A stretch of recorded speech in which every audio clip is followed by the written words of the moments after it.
Hi everyone, welcome to A Sprinkle of Myra. This is my very first video and I'm super excited to share with you guys all things bridal party. Today we're going to go over how I selected my bridal party, tips whenever you select your bridal party, and the different type of brides. To start off with, we're going to go over the different type of brides. I believe that there is three type of brides. The first bride is a just show up bride. This bride is very laid back, she's very chill, she doesn't expect a lot from you. She just wants you to get fitted for your bridesmaid's dress, show up to rehearsal, and be there on the day of the wedding. That's it. Then you have the opposite. You have the bride that wants this to be your 9 to 5. This is your needy bride. She's a bridezilla through and through. She wants you there at every single event, any bridal show, any venue tour, every little thing. She needs to know that you are 100% invested in her wedding. Then you have one that's in the middle. That's me. I'm the in the middle bride. I'm not like a bridezilla. I'm not overly crazy. I don't expect your world to revolve around my wedding. However, I do expect that you're involved in like the bridal shower, the bachelorette party, stuff like that. If I ask for your opinion, you know, give me your opinion. That's about it. Those are the three types of brides. I believe that when you start wedding planning that you have to take into consideration the type of bride you are, because that will determine who your bridal party is and who your vendors are. If you have a very laid back vendor that is not like all the way there for you, it's going to be a problem for a needy bride. You know what I'm saying? So definitely keep that into consideration. So that leads us into my topic on how I selected my bridal party. So I have 4 sisters. One of them got married shortly after I got engaged, and I knew from my experience at her wedding that she couldn't have her bridesmaids go and do last minute things. She had to rely on me and my other sisters because they were all getting ready. So I knew I was running around doing small little things, and I thought, well, shit, if my sisters are my bridesmaids, who the hell is going to do this for me? So I knew my sisters were not going to be my bridesmaids. So that already cleared them out of the way. Then I just thought about when I envisioned my wedding, and I just like closed my eyes and I really thought about how does my wedding look. I knew who I saw standing beside me as I planned my wedding, at my ceremony, you know, making sure that everything was exactly what I wanted. And that's ultimately how I selected my bridal party. So my tips. My tip number 1 is going to be, don't select your bridal party based on the now. Don't think in the now. What I mean by that is, when I first got engaged in 2015, I made a list of who I wanted my bridal party to be. And I found that list a few months ago, and I crumbled it up and I threw it in the trash. Reason being is because I made that list based on the now, which was then. And I had people on there, and I'm like, there was 3 specific people. One of them I don't talk to at all today. I haven't talked to that person like maybe 2 years. The other one was one that I felt like I had to have in my bridal party, and I truly don't. My last one was just a fill-in. Why? Because I was all about symmetry, and my fiance has this many groomsmen, so I have to have the same number of bridesmaids. Not true. So don't do it in the now. You know, sometimes we build relationships with people and we get close to them based on where we are in our lives at that point, but they don't have to be in your bridal party. Just think about it.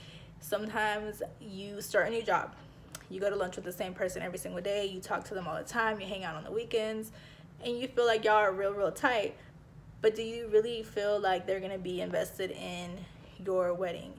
It's not just a party. This is your start to your rest of your life. And if people don't see it that way, do you think that they need to be a part of your day? Just think about it that way. Tip number 2. Tip number 2 is make a list of your expectations. One thing I did was I went on Pinterest and I looked up infographics on responsibilities of a maid of honor and bridesmaids. So I looked at different infographics, and one thing I will say is that everyone has different expectations of what a bridesmaid or a maid of honor should be. Nothing is black and white here, okay? So it's basically all your preference. So to me, it may be one thing, to another person it may be another thing. So it's just, you have to know what are your expectations. make your list. That's the very first thing you should do, is make a list of what your expectation is. What do you expect out of your maid of honor and your bridal party? If you don't know, look it up. And that's kind of how I made my expectations. I made my list of what I saw my bridal party and my maid of honor doing. Make your list there. My third tip will be, make a list of the people that you see, that you envision for your day. Once you do that, match the list of the people you see against your expectations and make sure that that aligns. If it does not align, then you're gonna have some problems, guys. I can't tell you how many horror stories I've seen in these Facebook bridal groups that I'm in, and there's like some serious horror stories. There is a YouTube video that I watched the other night, and I will post the person's channel in the description.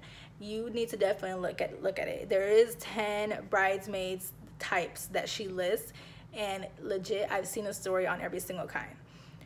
So you have to make sure that what your expectations are align with the type of people that you select to be in your bridal party. And you have to be very honest. You have to let them know ahead of time, because it's not just making a cute proposal box and saying, hey, be my bridesmaid, and then you see on Instagram all this cool trips and cool outfits and cute shirts and proposals and stuff. That's not what it's about. It's truly about them keeping you freaking sane, because wedding planning is intense, it's crazy, it's stressful, it's a lot of money, and you want your bridal party to help you get rid of that stress, make it fun. You don't ever want to get the fun out of planning your wedding. You want it to be an enjoyable experience. So my 3 tips were, number 1 was, do not make your list on the now. Number 2 is, write out your expectations. And number 3 is, line up your people with your expectations. Make sure that you see your vision playing out correctly. So now that we've talked about those 3 topics, some questions that I received from brides, past brides and brides to be on my Facebook groups. One of the questions was, how do you deal with selecting your maid of honor if you have more than one person that wants to be your maid of honor? This question came from somebody in Austin, Texas. So thank you for that question. She wanted to be anonymous, so thank you for your question. One thing that I did was, I was in a similar situation where I was thinking, you know what, I equally love all of my friends, and like, how do I select my maid of honor?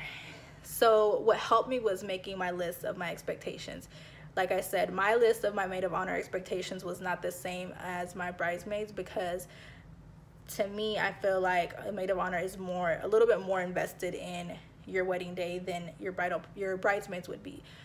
Because for me, I knew my maid of honor, I knew I wanted to be a DIY bride. I'm gonna DIY everything. I say that right now. Hopefully it plans out. You will see that in my future videos.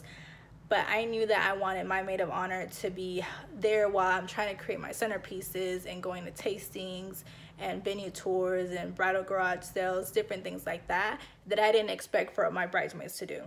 So I kind of looked at, personality traits and availability and stuff like that.